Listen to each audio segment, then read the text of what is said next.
آج ہم تاریخ کے اس شخص کی بات کرنے جا رہے ہیں جنہوں نے برِ صغیر کی تاریخ میں ایک عمدہ کردار ادا کیا۔ جی ہاں، میں اس شخص کی بات کرنے جا رہا ہوں جن کا نام مہاتما گاندھی تھا۔ مہاتما گاندھی جو کہ گجرات میں پیدا ہوئے اور گجرات میں ہی انہوں نے اپنی شروعاتی تعلیم حاصل کی۔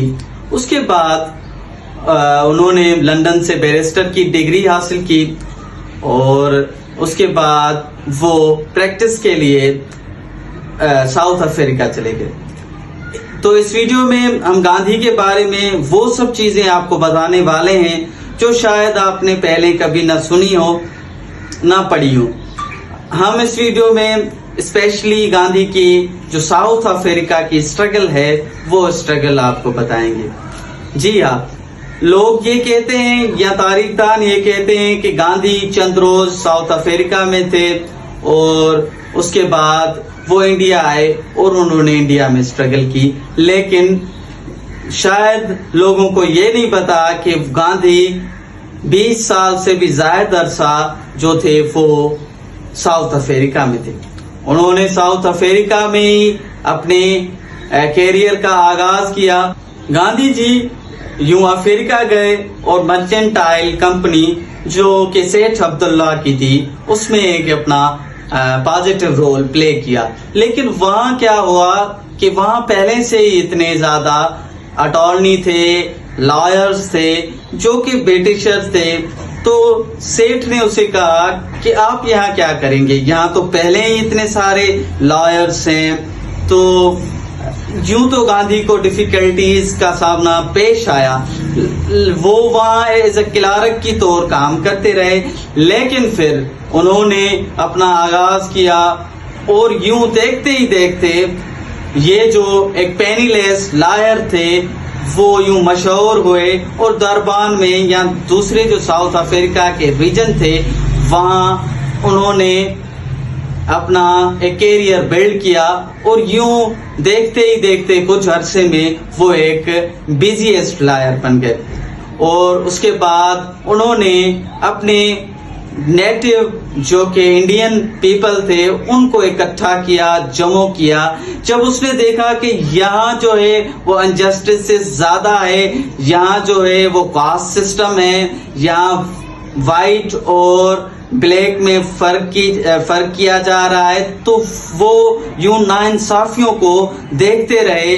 پھر انہوں نے ان ناانصافیوں کے ورودھ اگینسٹ اپنے مقامی جو لوگ تھے، جہاں وہاں رہنے والے جتنے بھی انڈین تھے، ہندو، مسلم، سکھ، ان کو اکٹھا کیا اور ان کو اکٹھا کرنے کے بعد نیشنل انڈین کانگریس کی بنیاد رکھی اور انہوں نے ان لوگوں کو اکٹھا کر کے اینیولی یا منتھلی جو تھی ان کی میٹنگز بھی ہونے لگی۔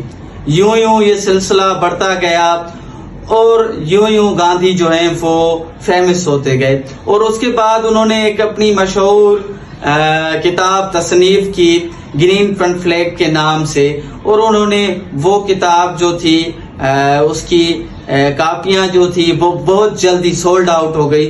تو یوں دیکھتے دیکھتے گاندھی جی تھے وہ نیشنل فگر بن گئے اور وہ مشہور ہو گئے۔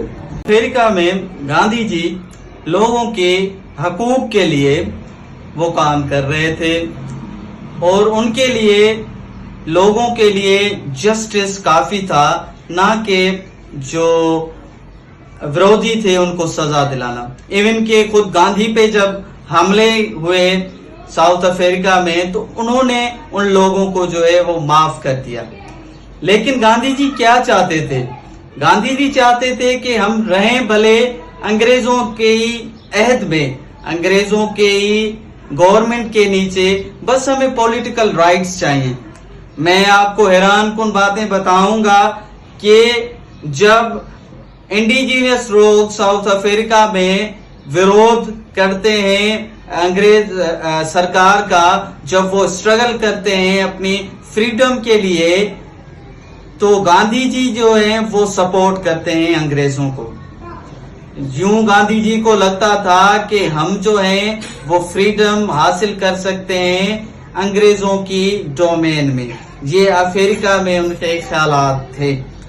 اس کے بعد انہوں نے ایک اپنی کالونی بھی بنائی تھی ٹولسٹائے کے نام سے. ایک فارم تھا 100 ایکڑ یا 1000 ایکڑ پہ مشتمل یہ فارم, جہاں انہوں نے اپنی کالونی بنائی ٹولسٹائے کے نام پہ, اور وہاں کے جو پیزنٹ کلاس کے یا دوسرے لوگ تھے ان کے ساتھ ایک جو اکٹھا رہنے کا جو سسٹم تھا وہاں انہوں نے جنریٹ کیا. آپ شاید نہ جانتے ہوں کہ گاندھی جی کی جو اسٹرگل تھی نان وائلنس کی, وہ شروع ہوتی ہے ساؤتھ افریقہ میں. انہوں نے پروٹیسٹ آرگنائز کیے, انہوں نے ریلیاز نکالی. جب بھی گورنمنٹ انجسٹس کرتا تھا یا نیو آرڈیننس جو کہ لوگوں کے ورودھ ہوتے تھے تو ان کے خلاف گاندھی جی ایکشن لیتے تھے اور روڈوں پہ نکلتے تھے, ایون کہ وہ جیل بھی گئے. تو گاندھی جی نے کافی کچھ جو ہے وہ ساؤتھ افریقہ میں حاصل کیا اور کافی کچھ ساؤتھ افریقہ میں گوایا. زیادہ تر اس کی اسٹرگل کا جو محور تھا ساؤتھ افریقہ میں وہ لوگ تھے جو پیزنٹ کلاس یا جو ورکر کلاس کے عام لوگ جو تھے, جن کے ساتھ ناانصافیاں ہو رہی تھی سسٹم میں, وہ ان کے ساتھ تھے. تو یوں اس کی زندگی جو افریقہ میں گزری اس کا اہتمام ہوتا ہے 1915 میں. وہ یہ کہتے ہیں کہ چلیں اب اپنے لوگوں کی جو ہے وہ ہم حفاظت کریں, ان کے حقوق کی بات کریں. تو اس کے بعد یوں گاندھی جب انڈیا میں واپس آتے ہیں تو یوں وہ ولیج ٹو ولیج ٹریول کرتے ہیں اور یونیورسٹیز میں لیکچر دیتے ہیں, اور وہ ہٹ کرتے ہیں ڈائریکٹلی جو برٹش اکانومی ہے اس کو. وہ کہتے ہیں لوگوں کو کہ آپ مین میڈ جو ہیں وہ کپڑے پہنے اور انگریزوں کی چیزوں کا بائیکاٹ کریں, کیونکہ وہ اس عہد کو سمجھ چکے تھے کہ یہ جو انگریز ہیں وہ صرف ایکسپلائٹ کر رہے ہیں مقامی لوگوں کو. تو اس کی وجہ سے انہوں نے ان کی اکانومی کو ہٹ کیا اور یہ بات بڑے صغیر میں پھیلتی گئی اور لوگوں نے انگریزوں کے پروڈکٹ کا بائیکاٹ کیا, ان کو جلایا. یوں گاندھی کی اسٹرگل بڑھتی رہی. اس نے نان وائلنس کی اسٹرگل کو پریچ کرنا شروع کیا, زیادہ تر اس کے فالوورز بڑھتے گئے. اس کے بعد انہوں نے کانگریس کا نیا آئین تشکیل کیا اور آئین بنایا کانگریس کا. یوں زیادہ تر جو لوگ تھے وہ کانگریس میں شامل ہوتے گئے اور نیشنل اسٹرگل جو ہے وہ بڑھتی گئی. اور معاملات اس حد تک جا پہنچے کہ 1942 میں کوئٹ انڈیا موومنٹ شروع ہو گئی, جس کی وجہ سے گاندھی کو جیل میں بھی جانا پڑا اور کافی سختیاں بھی سہنی پڑی. تو وہ انگریزوں کے اس سسٹم کے ورودھ بن گئے.